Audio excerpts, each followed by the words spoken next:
అందరికీ మంగళగిరిలో లక్ష్మీ నరసింహస్వామి అమ్మవారి సమేతంగా వెలిసి పానకం స్వీకరిస్తాడనే విషయం అందరికీ తెలుసు.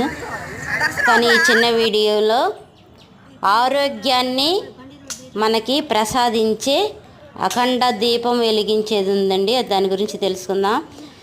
ఈ కొండకి ఎడమ పక్క మెట్లు ఉంటాయి, 700 మెట్లు. ఈ మెట్లు కనుక ఎక్కి మనం పైకి వెళ్తే అక్కడ అఖండ దీపం నిత్యం వెలుగుతూ ఉంటుంది.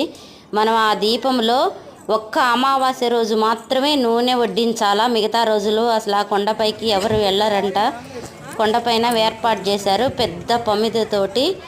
గాలైనా ఎండైనా వానైనా నిత్యం వెలుగుతూనే ఉంటుందంట 360 రోజులు. ఈ దీపంలో అమావాస్య రోజు నూనె కనుక వడ్డిస్తే ఆరోగ్యం, ఐశ్వర్యం అన్నీ లభిస్తాయని నమ్మకంతో చిన్న పెద్ద పిల్ల అని లేకుండా ప్రతి ఒక్కరూ కొండపైకి వెళ్ళి